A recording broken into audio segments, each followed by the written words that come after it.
ce soir que Dieu est passionné de l'homme. Et nous pouvons découvrir que tout ce qui habite notre foi, nos relations, notre vie, se révèle à la croix, mais en même temps pas plus fort que l'amour qui nous sauve. Si vous voulez bien, je vais juste vous dire quelques mots, parce que la lecture fait déjà longue, mais je veux m'adresser tout spécialement à ceux qui préparent leur baptême, et tout spécialement à ceux qui seront baptisés demain. Peut-être ça peut être l'occasion pour nous de renouveler cette grâce, comme on pourra le faire demain aussi. Tout d'abord, on voit bien ici que la souffrance que Jésus subit sur la croix, c'est une souffrance que peut-être certains d'entre nous connaissent. La souffrance d'être rejeté, d'être abandonné, d'être humilié, d'avoir été trahi. Et on comprend aussi que le péché, c'est précisément le fait de rejeter Dieu, de refuser Dieu dans sa vie. C'est d'accepter l'injustice. Ici, quand l'innocent est jugé, condamné, quand il est frappé alors qu'il venait manifester la tendresse, la douceur du Père, quand il est abandonné alors qu'il a voulu se faire proche de chacun, en particulier des plus accablés. Alors on comprend un peu mieux ce qu'on appelle le péché et la tristesse qu'engendre le péché. C'est que plus on s'éloigne de Dieu, plus on s'empêche de recevoir ses grâces et plus on se trouve abandonné à notre triste sort. C'est-à-dire tout ce qui nous accable, tout mal qu'on a reçu, tout mal qu'on a fait, eh bien, vient nous éloigner de Dieu et nous empêche de recevoir tout ce qu'il veut nous donner pour nous relever. Et Jésus veut s'approcher de nous. Et quand on prépare son baptême, quand on reçoit le baptême, on sait à la fois quelle est la misère qui peut justement habiter son cœur et quelle soif on a de voir Dieu venir nous prendre, venir nous rejoindre, venir habiter notre vie. Sur la croix, c'était nos souffrances que Jésus portait, nos douleurs dont il était chargé. J'insiste là-dessus simplement pour qu'on comprenne qu'il y a tout ce qui est notre péché, tout le mal qu'on a pu faire parce qu'on n'a pas vécu notre baptême, on n'a pas vécu avec foi. Et il y a aussi l'autre dimension. C'était nos souffrances et nos douleurs qu'il portait, c'est-à-dire que nous, on a pu subir le mal du péché des autres. Et ça aussi, Jésus l'a porté sur la croix. Si nous, on était accablés par le mal qu'on nous a fait, il l'a pris aussi sur lui.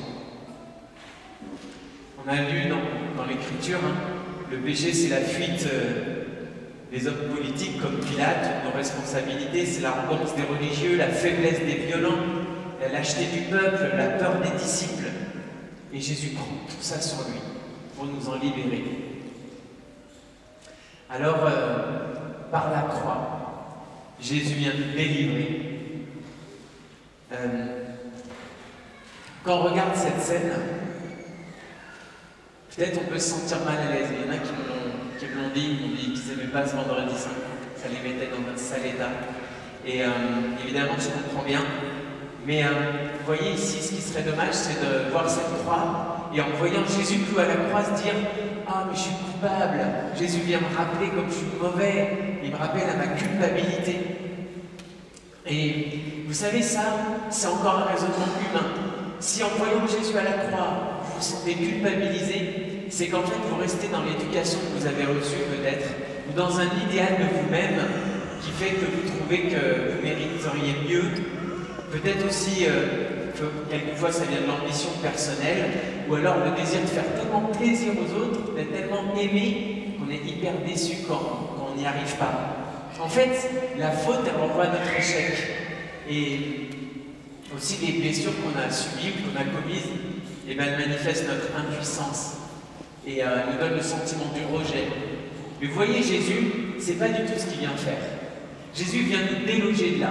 Si on vous a appris que votre péché, c'est votre culpabilité, c'est que vous n'avez jamais encore regardé la croix. Et c'est peut-être le temps, aujourd'hui, de regarder la croix et en voyant Jésus, de réaliser que Jésus, quand on regarde nos fautes et nos péchés, à partir de la croix, on ne découvre pas une culpabilité, on découvre une grâce. On découvre cette grâce incroyable que Jésus transforme notre péché. qui vient non seulement le prendre sur lui, mais il vient nous l'ôter, il vient le transformer. Vous voyez, à partir du moment où on regarde nos fautes non plus avec un regard humain et moral, mais avec foi, et à partir de l'amour de Dieu, eh bien, le péché est mis à nu, il est dévoilé certes, mais par l'amour qui nous sauve. C'est l'amour qui nous sauve qui révèle ce péché. C'est parce que l'amour a vaincu que nous découvrons le poids de ce péché. C'est quand nous en sommes libérés que nous pouvons découvrir ce qui nous accablait. Par la foi et le baptême, chers catéchumènes, vous allez passer par la croix. Votre péché sera cloué à la croix avec Jésus. Vous serez libre. Vous allez naître à une vie nouvelle. Vous allez passer par la mort que tous les hommes connaissent un jour. Et dès maintenant, vous pourrez vivre une vie nouvelle. Dès maintenant, vous pourrez vivre avec foi. Dès maintenant, vous pourrez vivre d'un amour qui est plus fort que tout mal. Oui, vous qui vous apprêtez à recevoir le baptême, sentez-vous déjà la grâce qui vous attend au matin de Pâques. Et alors, après le baptême, toute notre vie tend à vivre de cette vie nouvelle, à vivre de l'amour et de la parole de Dieu. Désormais, on ne sera plus jamais éloigné de Dieu. Pour ceux qui sont baptisés, pour ceux qui veulent vivre avec foi, plus jamais vous ne serez éloignés de Dieu, parce que plus jamais vous serez dans le rejet de Dieu, parce que vous savez ce que Dieu aura fait pour vous et comme il vous aura aimé. Et si jamais, bien sûr, vous tombez, parce que le péché demeure, eh bien, souvenez-vous juste comme ça fait du bien de revenir à Dieu. Vous savez, quand on s'est perdu, comme ça fait du bien de recevoir son pardon. Et comme vous savez, Dieu ne se fatigue jamais de pardonner. Alors voilà, nous sommes baptisés pour aimer à notre tour jusqu'à la croix d'un amour que rien n'arrête.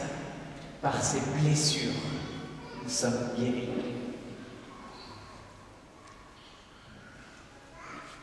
Nous allons laisser monter vers Dieu maintenant une prière, une longue prière de toute l'Église. Et puis après, nous pourrons venir vénérer la croix. Face à la croix, peut-être chacun de nous, surtout si vous avez le cœur lourd, si vous vous sentez abattu, venez vénérer l'amour de Dieu qui vous a sauvé, qui vous a libéré, qui vient vous faire passer de la mort à la vie. Seigneur Jésus, il n'y a que toi qui pouvais accomplir les Écritures parce que tu es le Fils de Dieu. Toi seul pouvais répondre aux aspirations de notre cœur. Par ta mort, Seigneur, je revis. Par ta mort, je revis.